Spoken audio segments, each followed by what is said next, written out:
For thousands of years, humanity relied on a single remarkable plant that quietly accomplished what countless modern products now promise to do.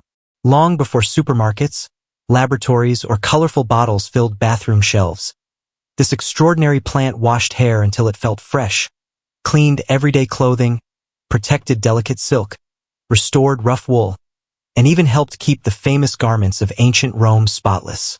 It achieved all of this naturally, without synthetic ingredients, industrial factories, or chemical formulas. Growing freely across Europe and parts of Asia, it became such a trusted part of everyday life that people rarely questioned its usefulness. Whenever something needed cleaning, this humble plant was often the very first solution. Yet today, despite serving civilization faithfully for thousands of years, almost no one remembers its name.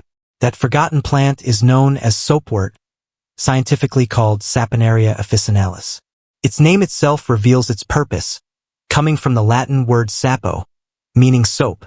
This was never a clever marketing trick or a poetic nickname. Ancient people named the plant after what it genuinely did. Crush its fresh leaves or gently boil its roots in water, and it releases a soft, rich foam capable of lifting away grease, dirt, and oils with surprising effectiveness. Long before modern detergents existed, nature had already created an elegant cleaning system that worked beautifully. But this story is not simply about an unusual plant. It is about how centuries of practical knowledge slowly disappeared from everyday life. Soapwort did not vanish because it stopped working or because people suddenly discovered it was ineffective. Instead, it quietly faded into the background as industries learned how to manufacture bottled alternatives that could be produced cheaply, packaged attractively, and sold for profit. A plant that had once cleaned entire civilizations gradually became nothing more than another wildflower growing unnoticed beside roads and abandoned fields. Most people forgot it completely, yet not everyone abandoned it. A small group continued to trust soapwort, and the reason they never stopped using it reveals something fascinating about what modern society may have lost along the way. To truly understand soapwort's remarkable journey, we must travel back thousands of years to one of humanity's oldest challenges: staying clean. Around 2800 BC, in the ancient city of Babylon, someone carefully pressed a simple recipe onto a wet clay tablet. That recipe explained how animal fat, wood ash, and water could be combined to create a substance capable of cleaning dirt and grime. Today, historians recognize this tablet as the oldest known written reference to something resembling soap.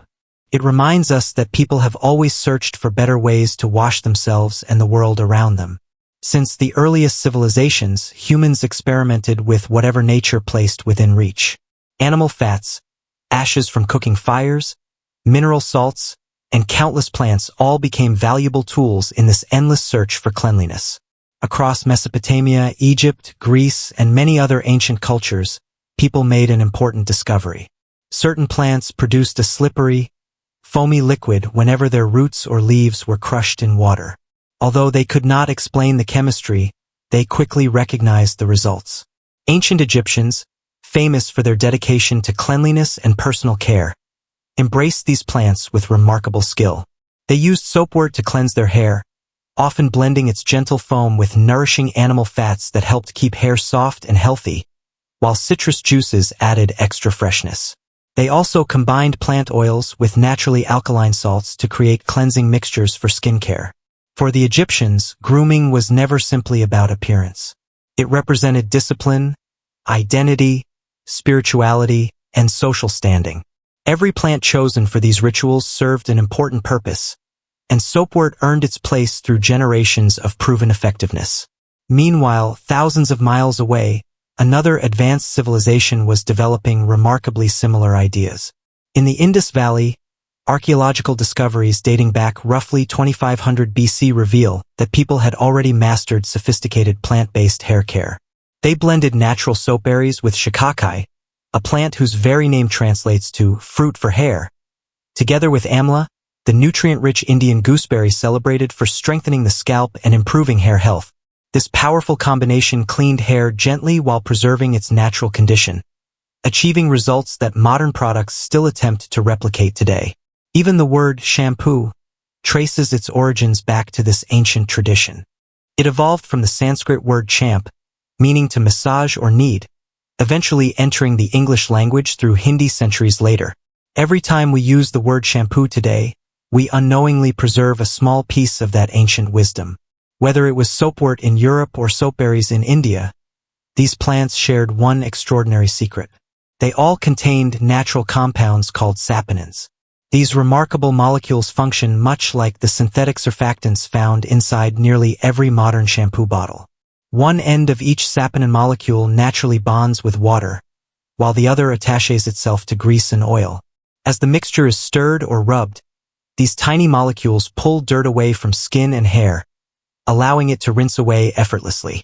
Modern science eventually explained the process, but nature had perfected it millions of years before humans ever understood the chemistry behind it.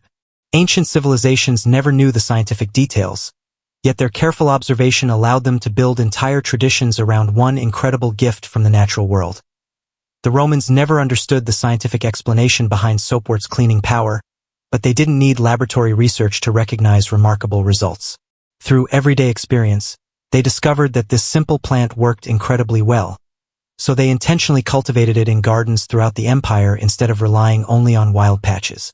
Whenever they crushed its leaves or simmered its roots, the rich natural lather became an essential part of daily life.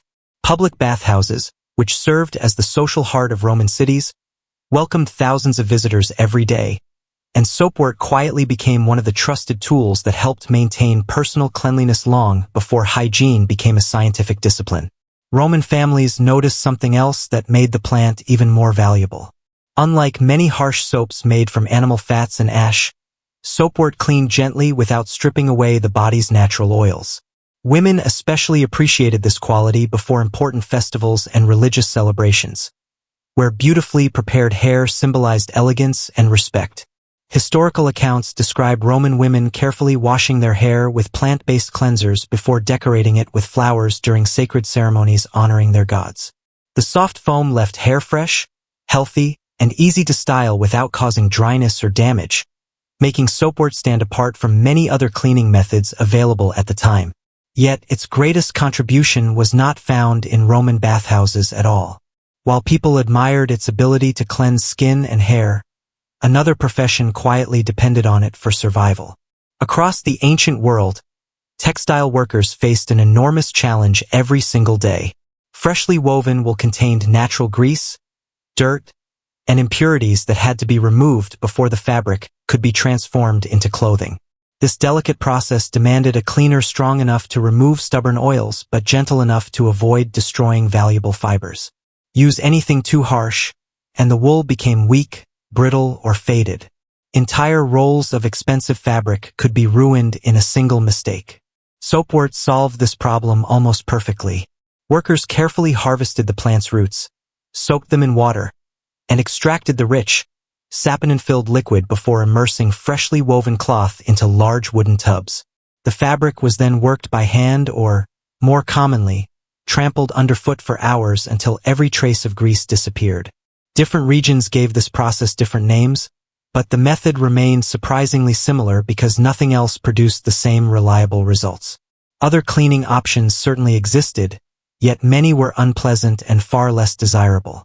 Some workshops relied on stale urine because its ammonia content helped break down oils, while others used special clay capable of absorbing grease. Although effective to some extent, neither method matched soapwort's combination of gentleness, cleanliness, and practicality. It became such an essential part of textile production that several European languages eventually named the plant after the workers who depended on it every day. During the Middle Ages, wool was one of Europe's most valuable industries, and the quality of finished cloth influenced trade, wealth, and entire economies. In many ways, soapwort became invisible infrastructure, quietly supporting one of the continent's largest commercial networks without receiving recognition for its importance. Think about how extraordinary that really is. A common wildflower growing beside roads, rivers, and open fields played a crucial role in producing some of Europe's most valuable exports. As centuries passed, soapwort found yet another home inside monastery gardens. Medieval monks deliberately cultivated it alongside medicinal herbs, vegetables, and fruit trees, because they considered it indispensable for daily life.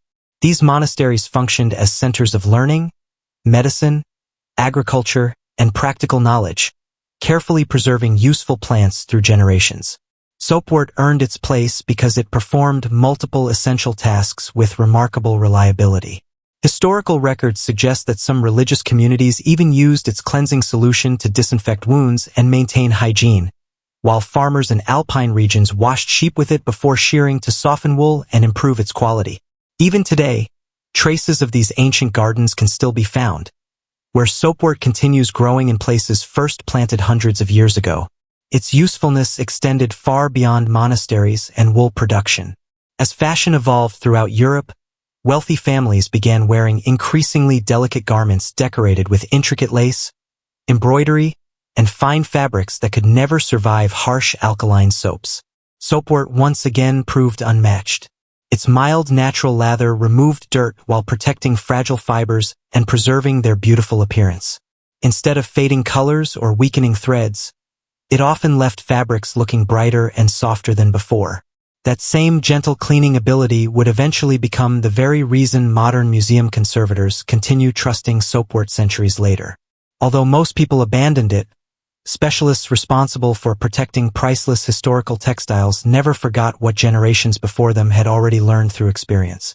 Sometimes, the oldest solution remains the safest one, especially when there is only one chance to preserve history. As the centuries passed, soapwort became far more than just another useful plant. It became a trusted companion woven into everyday life. Herbalists carefully documented its remarkable qualities, praising its ability to cleanse both fabrics and skin while remaining incredibly gentle. Over time, it earned dozens of different names across Europe, and every nickname reflected the important role it played in ordinary communities.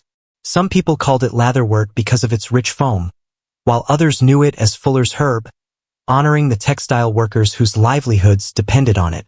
Perhaps the most charming name was Bouncing Bet, inspired either by hard-working washerwomen rhythmically scrubbing clothes, or by barmaids who cleaned drinking glasses with its natural lather. Whatever the true origin, one thing was certain: soapwort had become so deeply connected to everyday work that even the people who used it most became part of its identity. Then, during the 1800s, the plant crossed the Atlantic with European settlers and quickly spread throughout North America. It flourished along roadsides, empty fields, railway embankments, and abandoned farmland with incredible determination. Early American families welcomed it just as Europeans had done for centuries. Before commercial soaps became common, gathering a handful of soapwort leaves from the garden was often the easiest way to prepare a natural cleanser.